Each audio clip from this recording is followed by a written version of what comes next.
Bonjour à tous et bienvenue sur le plateau. C'est l'heure du grand débat avec une thématique qui intéresse tout le monde parce qu'on parle de l'économie française impactée par la pandémie, mais c'est l'industrie française qui paye un lourd tribut, sauf que ça a commencé avant la désindustrialisation avec un chiffre entre 1980 et 2020, l'industrie en France a perdu 45% de ses effectifs, soit 2 millions d'emplois, ce n'est pas rien.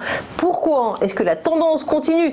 Est-ce que l'arrivée et l'engouement pour le numérique donnent un relais? Eh bien, des experts autour de moi pour débattre de ces questions, à savoir Guy Mamoumani. Guy Mamoumani, bonjour, vous êtes le coprésident du groupe Open et auteur du livre L'apocalypse numérique n'aura pas lieu, qu'il faut absolument se dépêcher de lire. Avec nous également Madame Corinne Versini, bienvenue à vous. Vous êtes fondatrice et CEO de la société GDSync, on en parle dans un instant.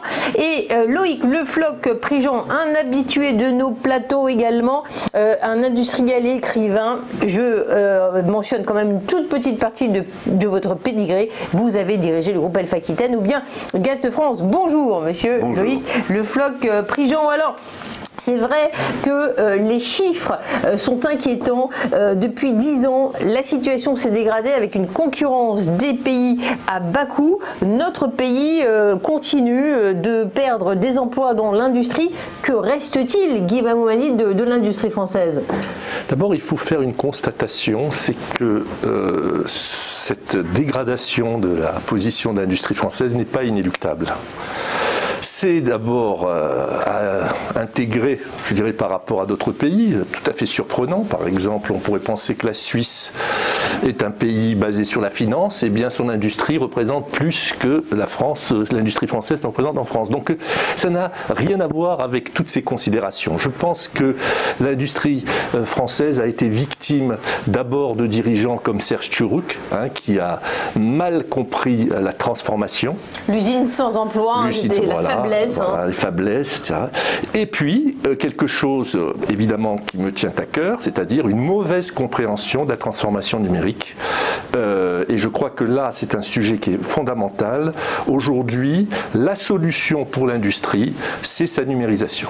On voit bien que, par exemple, les pays qui sont les plus industrialisés, qui sont les plus robotisés, comme l'Allemagne, la Corée, ont le moins de chômage. Pourquoi? Eh bien tout simplement parce qu'ils ont gagné en productivité grâce au numérique et ils ont gagné en positionnement de leur offre. Donc il y a tout à fait des solutions, encore faut-il s'y mettre. C'est vrai, Loïc Le Floch-Prigent, vous avez navigué dans différents secteurs. Est-ce que c'est par manque de compétitivité que ces emplois fondent comme la neige au soleil dans l'industrie française? Il y a un problème fondamental, c'est que l'automatisation permet de diminuer les emplois et de gagner en productivité. Bon, alors là, si jamais le marché n'augmente pas, forcément, il y a une perte d'emploi dans l'industrie. Bon. Mais je crois qu'il faut le regarder de façon un peu plus large, c'est-à-dire petit 1, nous avons des conditions de fonctionnement de l'industrie qui sont catastrophiques par rapport à nos voisins. En particulier, nous avons les impôts de production, mais nous avons l'imposition plus importante, etc. Donc on a une industrie qui est maltraitée par rapport à celle de nos voisins, donc on a un problème de compétitivité, et on a surtout une administration qui est pléthorique, puisqu'on a augmenté le budget de l'État au cours du temps, et cette administration est profondément anti-industrielle. C'est-à-dire qu'une grande partie des gens qui s'occupent d'environnement, de travail et de fiscalité sont des gens qui rêveraient qu'il n'existe plus d'industrie. Et qu'au moment où il y a l'industrie qui marche, ils essaient de voir quels sont les défauts de l'industrie qui permettent, sinon de l'arrêter, du moins de la mettre en difficulté en augmentant les investissements. Alors quand on a parlé de délocalisation, on a parlé de quoi? On a parlé du fait que, effectivement, l'ensemble de l'investissement française a envie qu'on délocalise. Elle a toujours eu envie, et ça continue aujourd'hui. C'est-à-dire que si jamais on enlève la pollution, les problèmes environnementaux, elle est contente. Et finalement, on s'aperçoit, lorsqu'on est industriel, et je le suis, je le reste malgré mon grand âge, quand j'arrive devant l'administration serait contente que j'arrête la production, parce qu'au moins il n'y aurait plus d'ennui. C'est le problème fondamental est là. Alors, mais c'est vrai de toutes les administrations. C'est-à-dire on a élevé les jeunes gens, et on continue à les élever dans l'idée que l'industrie c'est sale, c'est polluant, et que c'est un racket permanent des ouvriers. Donc tant qu'on est dans cette perspective, on ne va pas en sortir. Madame Corinne Versini va réagir. Juste un instant, je précise pour les téléspectateurs que si certains portent un masque sur ce plateau et d'autres non, ce n'est pas qu'ils sont punis, mais nous avons bien évidemment mesuré et apprécié, les règles de distanciation sociale nous le permettent. Vous voulez réagir? Oui, je veux réagir parce qu'il n'y a pas que l'administration qui n'aime pas l'industrie, il y a les investisseurs. Parce que l'industrie, il faut être patient pour investir dans l'industrie, parce que l'industrie, c'est un travail de longue haleine. L'industrie, c'est le vrai capitalisme, c'est-à-dire que c'est pas de la spéculation. Vous investissez dans l'industrie et il faut attendre que les produits soient prêts, que le marché soit mature pour pouvoir récupérer vos billes, comme on dit. Et donc, en France, si vous voulez trouver des investisseurs pour l'industrie, vous n'allez pas en trouver. Il n'y en a pas, parce qu'ils n'ont pas envie d'attendre, parce qu'ils rêvent en fait d'avoir des Facebook et des entreprises comme ça, alors que l'industrie, en général, elle génère des emplois induits bien plus importants que n'importe quel autre secteur d'entreprise, quoi. Et moi, j'ai eu beaucoup de difficultés, moi qui suis très en amont, puisque je suis dans les industries chimiques, et la chimie, c'est l'industrie des industries, pour trouver des financements, c'est extrêmement difficile. Alors j'en trouve des Chinois. Mais j'ai un peu de mal à vouloir me faire financer par des Chinois. Je sais pas si vous voyez. Générales dont j'ai parlé. Les conditions générales de l'industrie, en particulier, ce sont les capacités à dire qu'un investissement dans l'industrie va être rétribué de façon convenable. Et donc, on a fait ça autrefois avec la rente Pinet, on a fait ça autrefois avec le PEA, c'est-à-dire qu'on a incité les gens, plutôt que d'aller dans la pierre, d'aller dans l'industrie, et depuis 20 ans, on les incite plus. On leur dit non, l'industrie c'est très grave. Et lorsque vous allez en bourse, vous avez autrefois, on arrivait avec un formulaire avec 40 pages, et puis il y avait quelques pages où on disait bon, vous prenez des risques. Maintenant vous avez toujours les mêmes 40 pages disant c'est vachement bien, et vous avez 400 pages de l'AMF disant surtout n'y allez pas parce que c'est catastrophique. N'investissez pas dans l'industrie, c'est un risque terrible et vous allez perdre votre argent. C'est ça qu'on dit. Je ne sais pas si c'est la faute de l'AMF, il y a quand même de belles sociétés françaises encore industrielles. Total reste un point important de la Bourse de Paris, de la capitalisation du CAC 40. Il n'y a pas que Total. Il n'y a pas que Total. Il y en a beaucoup, et en particulier, je pense par exemple à Schneider, électrique, en particulier, puisque moi je fais partie d'un comité qui classe les sociétés, on appelle ça le ICAC 40, avec Gilles Babinet, chaque année avec les Échos. Et qu'est-ce qu'on a vu dernièrement? Eh bien, en termes de transformation numérique, l'industrie est en train de progresser, et les banques d'ailleurs un peu de descendre. C'est pour ça que je ne suis pas tout à fait d'accord, bien que évidemment je respecte l'expérience de monsieur Le Floch-Prigent, évidemment, mais je crois que quand même aujourd'hui, et je vais donner une connotation positive, aujourd'hui il y a eu beaucoup d'efforts qui ont été faits, en particulier sur l'image de l'industrie, et je suis désolé de mon tropisme, grâce au numérique. Toutes les sociétés qui aujourd'hui se transforment leur business model grâce au numérique, ont une chance justement de sortir un peu de ce magma que vous avez parfaitement décrit pour faire d'autres choses et offrir des produits, des usages qui font que il y a aujourd'hui une possibilité. C'est vrai, on poursuit dans la deuxième partie parce que c'est vrai, moi j'ai visité Saint-Gobain, un grand site, l'ingénieur 4.0, ça veut dire quelque chose, c'est toujours l'industrie, mais ça a évolué. On en parle dans la deuxième partie du débat. Restez avec nous et avec nos invités. Aujourd'hui, les gens se demandent comment et quand l'économie mondiale va se relever de sa récession actuelle. Même si personne ne peut prédire l'avenir, les utilisateurs d'eToro recommandent de rechercher des informations en observant comment les marchés ont réagi aux épidémies précédentes. Par le passé, après une crise initiale due à une épidémie, les marchés ont mis environ 6 mois pour rebondir. Une baisse à court terme avait tendance à être suivie par la poursuite d'une tendance haussière. Par exemple, la grippe porcine a commencé en 2009. 6 mois plus tard, le S&P 500 a augmenté de 18% et, en un an, il était en hausse de 35%. Bien que les rebonds passés ne permettent pas de prédire ce qui va se passer maintenant, ils peuvent faire la lumière sur ce qui pourrait nous attendre. Vous souhaitez obtenir plus d'informations?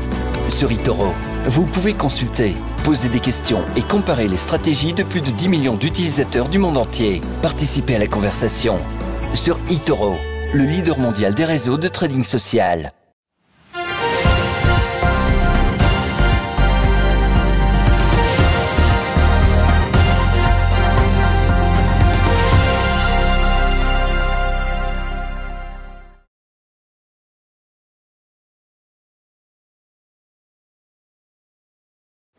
Retour sur le plateau du débat qui parle d'industrie, mais pas seulement, parce qu'il faut absolument évoquer la thématique de la numérisation. Est-ce le salut pour l'industrie française? Eh bien, nous étions en plein débat et Corinne Verzini, vous vouliez réagir. Je vous ai vu piaffer lorsque vous avez entendu Guy Mamou-Mani.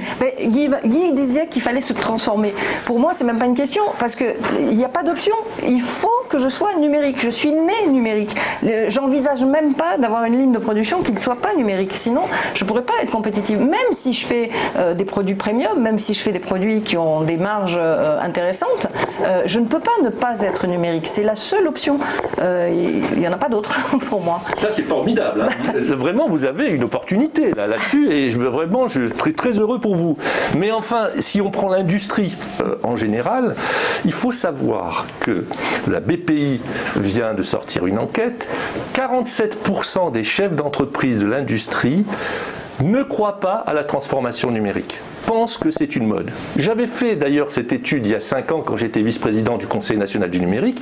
À l'époque, c'était le même niveau. C'est-à-dire qu'il y a encore des patrons qui pensent que le numérique est une sorte de boutade, de plaisanterie, de hobby. Et alors que c'est, comme vous le dites, c'est se transformer ou mourir.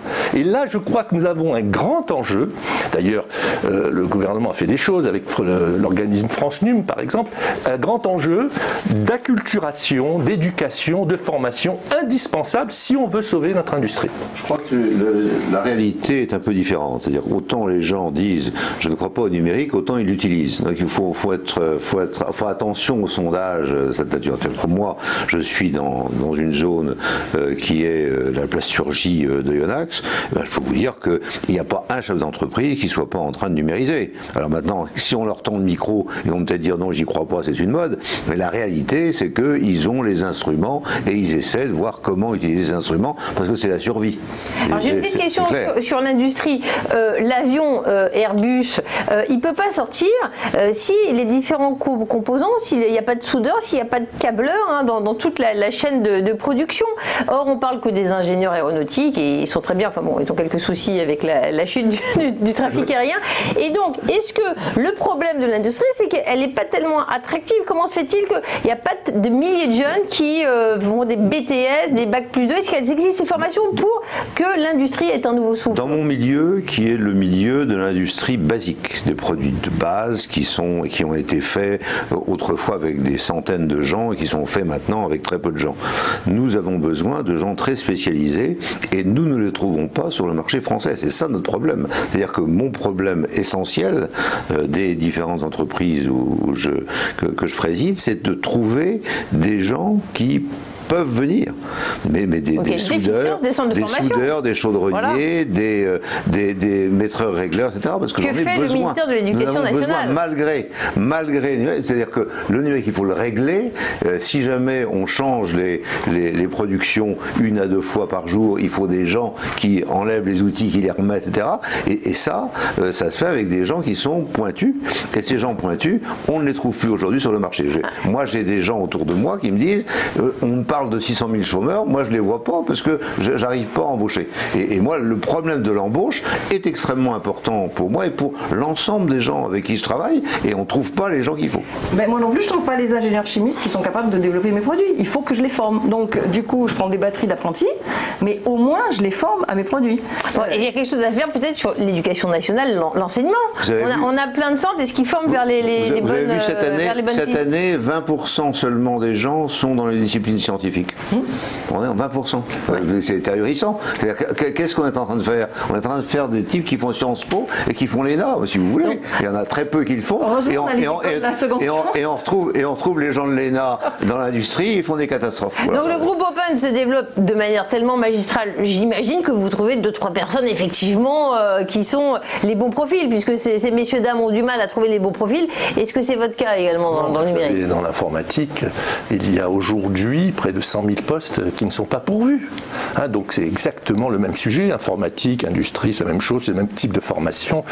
Mais ce que je voudrais dire à M. Le Floch-Prigent, c'est que ce ne sont pas juste des sondages comme cela. Il faut savoir que la France est un des pays les moins robotisés de l'OCDE. Non, c'est une réalité dont il faut que vous preniez conscience. Alors peut-être que vous avez la chance d'être dans des endroits où les gens sont numérisés, mais ce n'est pas le cas. C'est-à-dire que nous sommes un pays qui est en retard, et c'est un gros problème. Alors je rajouterai...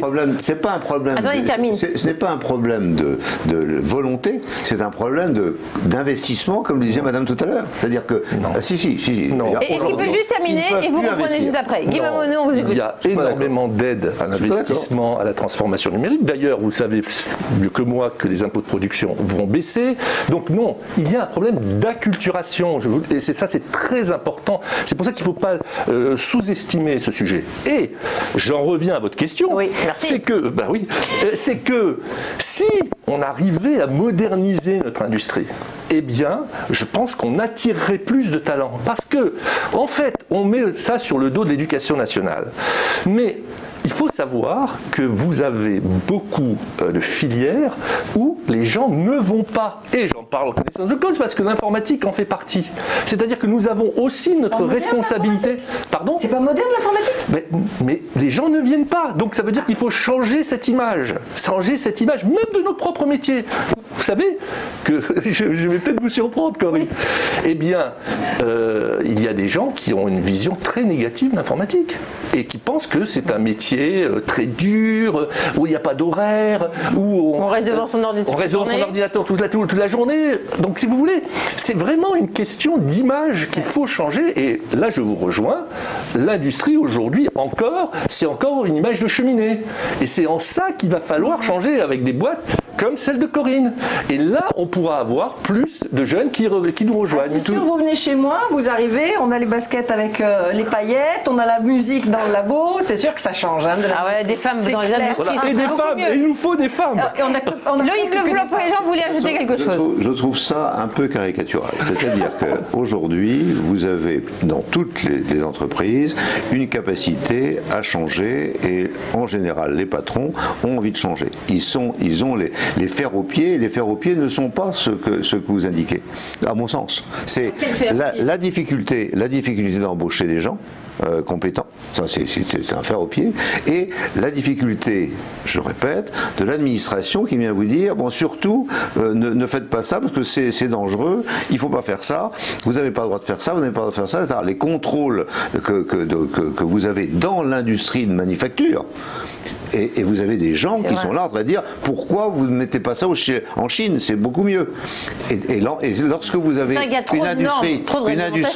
une industrie comme les principes actifs de la pharmacie, quand j'étais dirigeant de la pharmacie, il y avait 80% des principes actifs qui étaient faits en France. Aujourd'hui, c'est de l'ordre de 10%. Pourquoi ? Parce qu'on a embêté l'ensemble de l'industrie des principes actifs et on leur a dit faites ça en Inde et en Chine, c'est beaucoup mieux et ça coûte moins cher et au moins on n'est pas embêté par les fumées et par les dangers que vous avez. Il a fallu le Covid pour que M. Macron dise effectivement à la société Sequent montre-moi une usine de paracétamol, et ils sont en train de faire ça en 3 semaines avec le groupe UPSA, notamment effectivement ce spécialiste des principes actifs Sequent. Et effectivement, est-ce qu'on est trop embêté, trop de réglementation, trop de normes en France par rapport aux autres pays? Moi, je perds du temps, je considère que j'en gagne. Je perds du temps à chercher des voies de synthèse qui soient des voies de synthèse sécurisées. Mais c'est parce que ça fait partie aussi de l'ADN de mon entreprise. J'ai décidé que je ne ferai jamais de voies de synthèse ni de produits qui soient des produits dangereux pour la santé de mes employés ou de mes clients. Qu'est-ce que vous appelez des voies de synthèse? Pardonnez-moi, alors, c'est pas totalement clair pour moi. Des voies de fabrication. Chaque fois que je fabrique un produit, je fabrique des produits qui sont fabriqués à partir de produits qui ne sont ni toxiques, ni reprotoxiques, ni cancérigènes, ni mutagènes. C'est un choix délibéré. Alors, ça me fait chercher de façon beaucoup plus approfondie. Je cherche hors des voies classiques. Je comprends. Mais du coup, forcément, quand je cherche, c'est innovant. Et donc, forcément, quand je trouve, c'est brevetable. Donc, forcément, ce que je dis c'est simplement, nouveau. madame, c'est que vous n'avez pas besoin de fonctionnaires sur votre dos pour faire votre travail. Ça, je suis d'accord. Et c'est ça que je suis en train de dire. Alors là- Je n'ai pas besoin des fonctionnaires qui m'embêtent. Je Mais fais mes mon travail correctement. fonctionnaires, Et après, c'est ils vrai. viennent m'embêter. Et c'est vrai de l'ensemble de l'industrie Ils viennent française. m'embêter quand même en me disant, mais ce que vous faites finalement, ça relève pas du crédit impôt recherche Alors, parce que Sur ce mot consensuel, je vous propose de Oui, terminer exactement. cette séquence. On est d'accord. Et nous allons reprendre le débat sur d'autres volets. Et bien sûr, nous inviterons très prochainement un fonctionnaire parce qu'il faut qu'il se il faut qu'il défende. réponde. Mais pour le moment, laissez-nous. Mais par contre, on vous retrouve juste après une pause. Merci.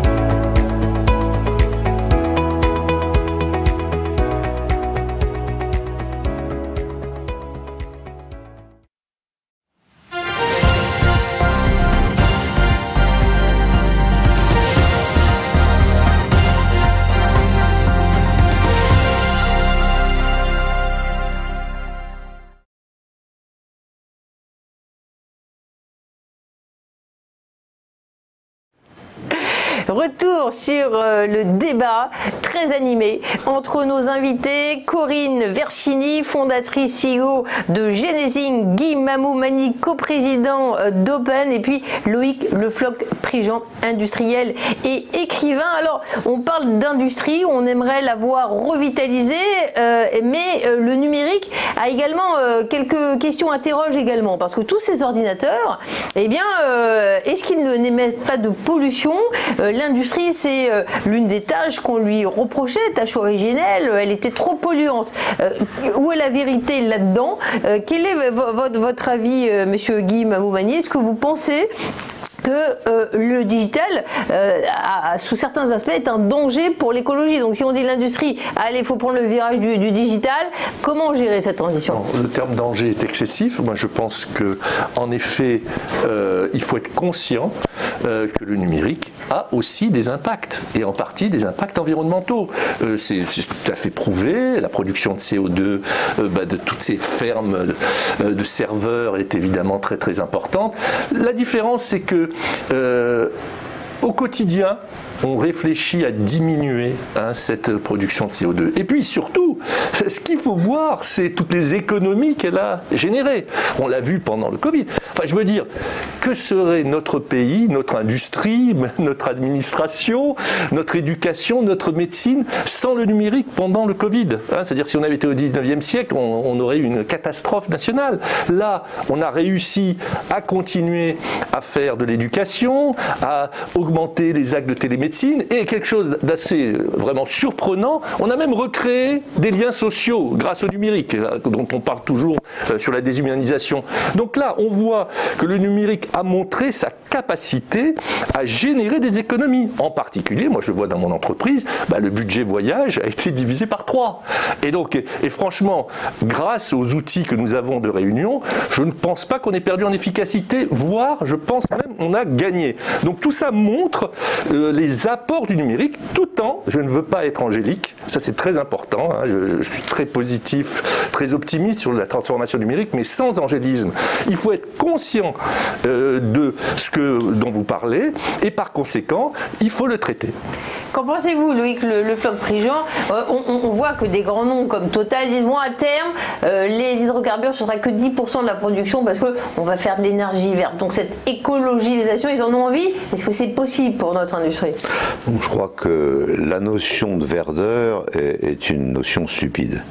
C'est-à-dire que chacun met ce qu'il veut dedans, et moi je peux vous démontrer que l'énergie solaire et l'énergie l'énergie éolienne n'est pas verte. Ah bon? Voilà. Donc facilement vous le démontrez. Simplement, ce n'est pas audible aujourd'hui, mais c'est clair que si jamais on prend l'ensemble de la chaîne, depuis la mine jusqu'à le démantèlement, ce n'est pas écologique. Dans l'histoire de l'économie verte, tout ça, pour moi, c'est du greenwashing. Bon, ça, c'est intéressant, mais bon. Donc, chaque action humaine a ses avantages et ses inconvénients. Et l'action humaine, depuis le départ, c'est de la prédation de la nature. C'est-à-dire que lorsque vous faites une pelouse et que vous tondez votre pelouse, c'est pas la nature. La nature, elle fait pas ça. Les arbres poussent et il y a la forêt. Donc si vous avez une pelouse, ce n'est pas la nature. Donc il faut arrêter ça. Et je pense que la solution, ça va être de dire qu'on ne peut pas continuer à faire de l'écologie et de faire de l'environnement sans regarder l'ensemble de l'écosystème, et que si jamais on continue à regarder un bout de l'écosystème en disant ah là là, regardez comme l'éolien c'est beau parce que c'est le vent et ça coûte rien, tout ça c'est vraiment des mensonges complets.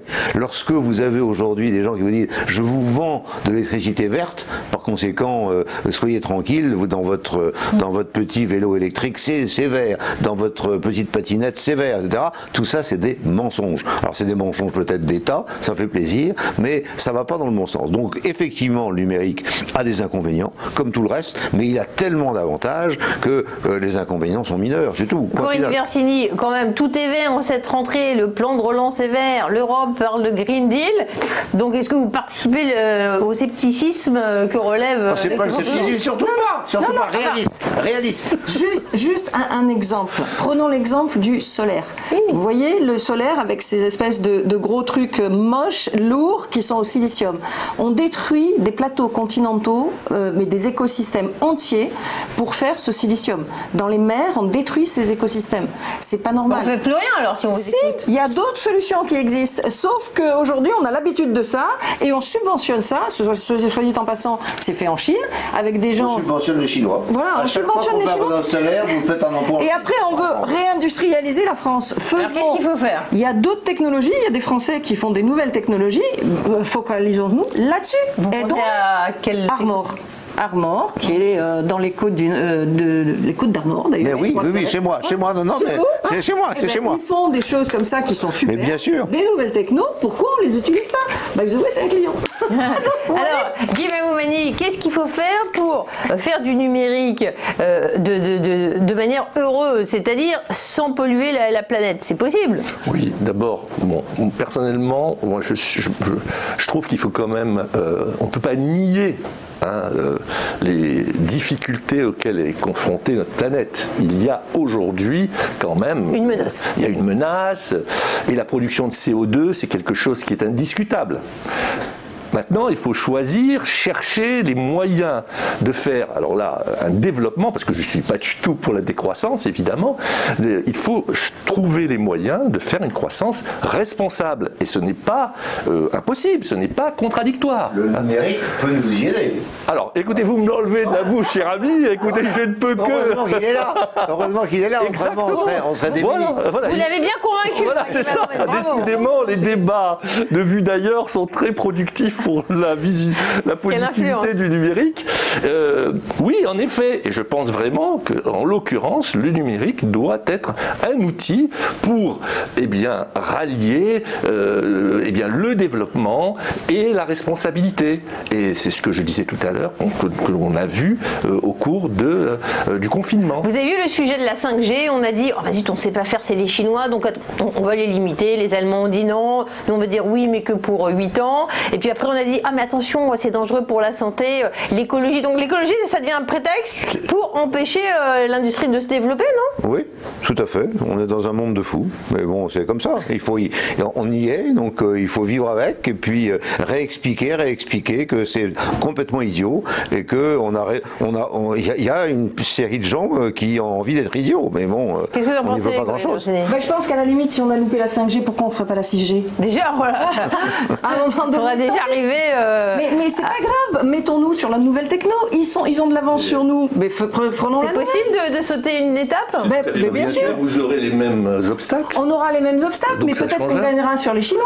Ah, non, mais là, en l'occurrence, on a eu ces résistances sur la 4G, on a eu on les a Et sur à la chaque fois, 5G, on on l'aura est sur la 6G. Donc c'est un problème. Et je reviens, moi, à mon dada de l'acculturation, l'éducation, les sciences, pour comprendre que, en effet, quoi qu'on en dise, la 5G ne fait pas de dégâts sur la santé. D'ailleurs, ça a été terrible. Il y a une carte qui est sortie du déploiement de la 5G en Europe. Et là, vous avez le dernier bastion d'Astérix, là, c'est la France, est le seul pays qui est en retard. Vous savez les difficultés que j'ai pour me connecter, moi, dans l'arrière-pays aixois? Je n'arrive pas à avoir des liaisons. Donc la fracture numérique, elle va perdurer alors. Hein. Et ça, c'est même pas la 5G. Non, c'est même pas la 5G. Vous avez parfaitement raison. Oui. Donc je reviens à mon idée, ce ne sont pas les chefs d'entreprise qui sont acculturés, comme vous dites, c'est l'ensemble de la population française. Et je pense que tous les chefs d'entreprise sont bien persuadés qu'il n'y a pas d'autre solution, de mon point de vue. Bon, et donc je suis contre le sondage. Voilà. Donc quelle préconisation pour terminer, pour que l'industrie soit plus numérique, le numérique plus écologique, vous avez un mot de conclusion? Le numérique est écologique par définition, puisqu'il permet d'un certain nombre de choses qui n'étaient pas faites avant. On inverse les rôles, c'est lui qui défend le numérique et vous? Oui, c'est ça, j'ai un mot. Éducation. J'allais dire le même alors. J'attendais le mot agilité, je pensais que dans la discussion, effectivement, il allait germer parce que c'est ce qu'on demande aux industriels, c'est ça le souci, on peut plus... Oui, ça c'est sûr. Moi, par définition, une start-up c'est agile. Donc l'agilité, on l'a. Et le numérique me permet d'être agile.